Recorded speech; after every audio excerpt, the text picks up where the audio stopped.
With the absence of the MCU movies to flock to during the past year, Marvel has moved to the Disney Plus juggernaut with a bunch of shows featuring our favorite characters like Random Scrolls, Ironheart, Carly Morgenthau. Okay, I'm sorry. In the spirit of these shows, I made a Marvel Studios Disney Plus series. Or a Disney Plus Marvel Studios series. It can work either way. In fact, the new Loki show starts today, which is why I'm posting this series. This is also the reason I didn't make a WandaVision or Falcon series, by the way. I was saving them all for this. But you can see some WandaVision characters I drew in the Ash and Flash collab from back in March. This series features characters from the 4 shows from the first half of 2021. WandaVision, Falcon and the Winter Soldier, Loki, and What If. And just in case you're worried, I've recorded this a week earlier, on June 3rd, so there will be no Loki spoilers. It's like a weird version of time travel, which is really fitting for the subject matter. With 12 characters to get to, 3 from each show, let's get into it.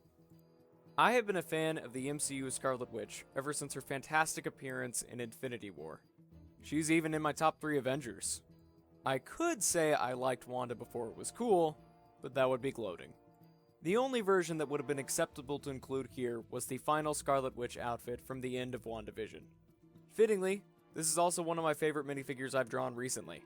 Maybe top 3. Her crown is molded into the wavy hair, and there are many cool lines down the torso. Really haven't written one of these scripts in a while. Her accessory is the Darkhold, which also opens. And her flip face is Elizabeth Olsen's trademark nose scrunch. To include a vision to connect to the Wanda, I've drawn White Vision, or Cataract if you're annoying and wrong. WooVision, the correct name for him, was my favorite part of the finale, ironically being the version of Vision that Hayward thought the original one was. A heartless machine only intent on death. It's a metaphor, yo. WooVision's snarl was the key detail to include to really sell the character, which I did. He comes with a tiny brick-built ship of Theseus. Also because that's a metaphor, yo. You know that I'm a music guy. I had to include this song. And as for the villain that was a spy, it was Agatha all along. Agatha Harkness is a character that I'm most interested in what the future may hold for. How will she battle or assist Wanda in the future? Don't really have a clue. Personally, I'd love it if once she returned to her witch form, she'd keep her personality from the 50s because she was a gas.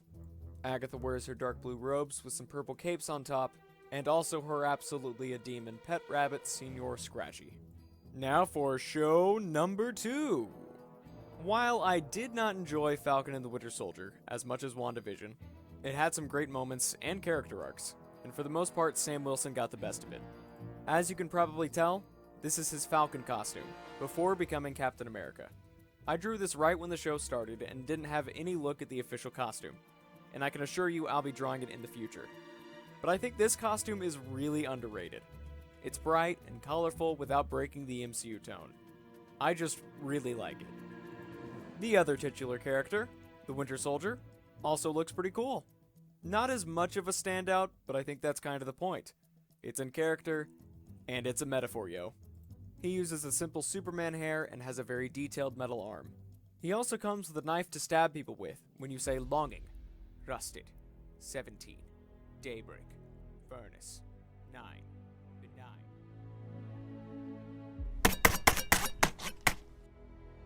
Now, my favorite character of this show was John Walker. The new Captain America, of course! He was such an interesting concept that I personally think was the best part of the show. And as with Agatha, I feel his character has the most potential going forward. Please let him be the moral compass of the Thunderbolts. Please let him be the moral compass of the Thunderbolts. U.S. Agent, here we come. Or, not yet. You'll get your time. He uses Cap's helmet and shield. Blood-free. The third show is Loki, which starts today, in fact. Hopefully, me in the future is really enjoying it. There were a couple different outfits I could have chosen, but President Loki really stood out to me. He's a candidate that we can't trust, but when has that stopped us before? Haha, social commentary. Anyway, he comes with a knife in the Tesseract. And then for an actor I never expected to be in the MCU, we have Owen Wilson. I refuse to call him by his actual character name. Not out of disrespect to Owen Wilson, but he's just Owen Wilson. I might call him Lightning McQueen if I'm feeling mischievous. You can see his name right there, so what do you need me for? Owen Wilson is holding a miniature version of the TVA monitor watching the time stream, which seems to be breaking up. That can't be good. As I have not yet seen Loki, I do not know which characters are most important, or if we've even seen all of them so far.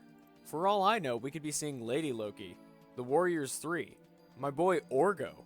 But after combing through posters and trailers, Hunter B-15 looks pretty cool. Designing the Time Variance Agency armor was particularly enjoyable, and this seems like the best place to put it. Andrew is awesome. The last show for today is What If, and as of this video being posted, it's still the only show past and future me don't know hardly anything about. Crazy time stuff is cool. But Captain Britain being Peggy Carter is a great What If character, and it's quite a cool design to boot. The hair I used for Peggy is actually from CM4Sai's Marvel Studios series, which is great. She also holds a shield and a gun. The pick that's the most out of left field for me is Star-Lord T'Challa. Like, who had this idea to combine the two completely different characters? But I'm most interested in the fact that this will be Mr. Boseman's last performance as T'Challa, so I'm hoping he's got just the right amount of Space Cowboy swagger as the trailer shows.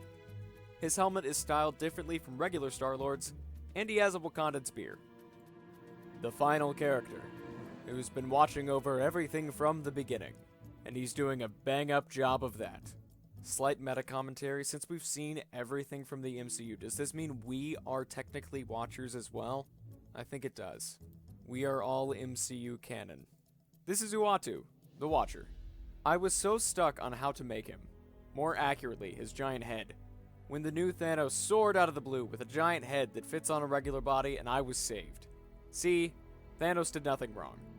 And altogether, the head really brought everything together to close out this series. Or at least it did, until the new Sicarian Iron Man armor surfaced while I was making this video, and there's the Watcher right there. And maybe theirs is a bit more accurate since they had images and references to use, but mine has a bigger head, so we all know which is better. After doing the WandaVision collab with Ash and Flash, a Disney Plus series was inevitable, especially now that we know that a real one is coming, and this is my competition with it. It started simply because WandaVision and Falcon and the Winter Soldier had some amazing characters and costumes, and then I figured Loki and What If might have some as well, and it snowballed from there. This will almost certainly receive a Series 2, with more characters from more shows as they come out. Maybe bigger, too, to give me a chance to pick up the important ones I missed from the previous shows. And now I'll do something I haven't done in a while, and take the time to explain some choices a bit. I think WandaVisions and What Ifs are pretty solid, but I'm sure there'll be some disagreements on Captain America and the Winter Soldier and Loki, particularly the latter. For the former, it was a simple matter of which characters I liked more. Sam and Bucky were necessary since they're in the title. But for the third, it was a toss-up between John, Carly, and Zemo. In the end, I chose John, because he was my favorite out of the three, and the most important in the story of the show. Boom roasted Carly, the main antagonist. Along with Falcon's capsuit, Zemo will be coming soon, somehow. And for Loki, there will most likely be more interesting characters to be found. But as I have not yet seen the show, I do not know. Owen Wilson and the Hunter were the best choices in my current position. And overall, they still all work really well. It's understated for a series, but that's not bad. I'm very happy with it on the whole. I mean, I based the packaging on the Disney Plus interface. Overall, I think Marvel Disney Plus has been a success so far. Neither of the shows have been perfect, but they've been wonderful inclusions in the MCU mythology. I think Loki and What If will be continuing that trend. Or it'll crash and burn at some point in the near future. We'll have to see. Please, let me know what you think of these figures, and Loki, too. One of those are more important, and I'll let you decide which. Until next time, later.